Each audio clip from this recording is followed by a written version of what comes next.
En el país de Guatemala existen bastantes ministerios, cantantes, pastores, profetas, adoradores. Uno de ellos se llama Julio Melgar, una inspiración a una generación entera, incluyéndome a mí.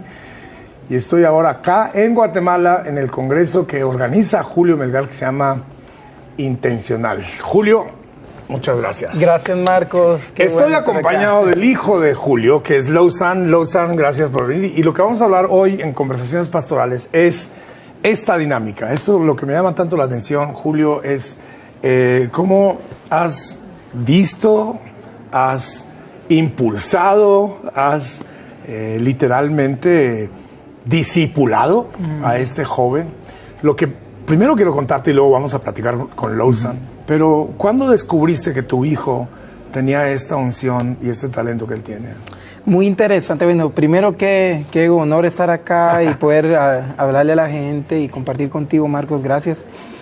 Tengo que ser muy honesto que eso empezó desde que estábamos adorando en casa y siempre tengo una imagen que nuestros ensayos invadía la presencia de Dios en nuestras reuniones. Y Lowsan estaba en su carruajito, ¿sí? O sea, muy pequeño. Muy pequeño. Y nunca olvido uno de esos días que cuando reaccionamos, después de estar tirados en el suelo, tocados por el Señor, llorando, cuando volvemos así a la realidad. Lowsan estaba con sus piecitos y los hacía así y se reía. Y bueno, yo nunca olvido eso porque yo me puse a llorar ese día mucho de ver cómo él estaba, no sé qué estaba viendo, pero creo mucho que en el ambiente que ha habido de adoración en la casa, el Señor le impartió. Pero llega un momento en que entonces el niño deja el carruaje, recogió por primera vez su guitarra, no sé si tocas guitarra, tocas piano o las dos cosas. Guitarra un poquito. ¿No? Sí. Entonces, ¿a qué edad empieza eso en ti, Lowsan? Empecé más o menos como a los 14 años. Sí. Recuerdo que mi papá me enseñó mi primera canción. Ah, qué chévere. Una canción de él. Ahí empecé yo solito. Nunca recibí clases. Empecé por vista a aprender y me gustaba mucho.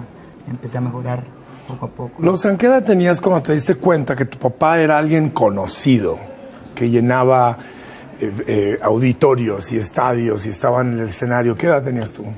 Bueno, caí en cuenta eso más o menos a los 20 años. Hace poco. Ahora, esa es una sorpresa para mí. ¿Por qué tan tarde? Tal vez porque nunca estaba enfocado en ver lo, no estaba enfocado en ver lo que estaba sucediendo. Pero tú sabías que él grababa, escuchaba sus canciones. Sí, pero no había dimensionado lo que estaba pasando.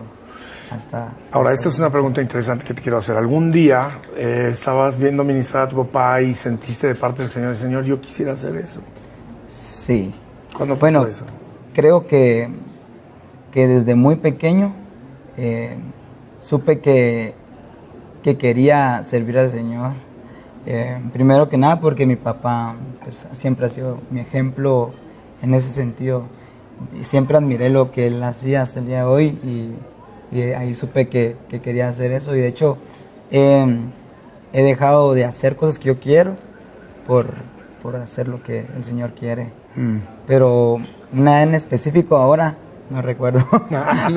Julio, ¿alguna vez tú dijiste, Señor, qué chévere sería ministrar al lado de mi hijo? La verdad siempre soñé eso y desde muy pequeño yo vi a Lowsan así porque siempre fue como Dios hablándonos acerca de la vida de Lowsan, de lo que Dios iba a hacer con él, de nuestros 3 hijos, pero empecé a ver algo muy especial en Lowsan. Y yo sí tengo memoria de cosas muy fuertes de cuando él agarraba su guitarra y cantaba una canción. Nunca voy a olvidar la primera canción que empezó a adorar ahí en la casa.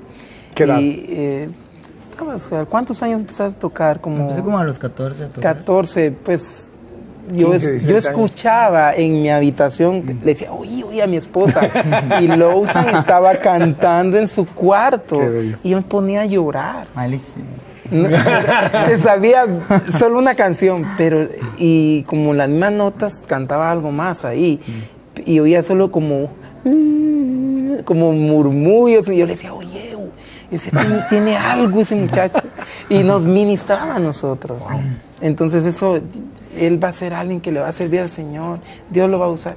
¿Tú te acuerdas cuál fue tu primera ocasión de estar en público ministrando? Sí. ¿Dónde fue Recuerdo eso? muy bien que empecé en un grupo de la iglesia, un grupo, un discipulado.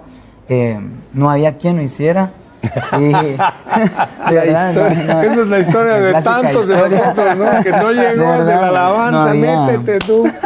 No había quien lo hiciera, pero mi líder en ese entonces me dijo, hacelo.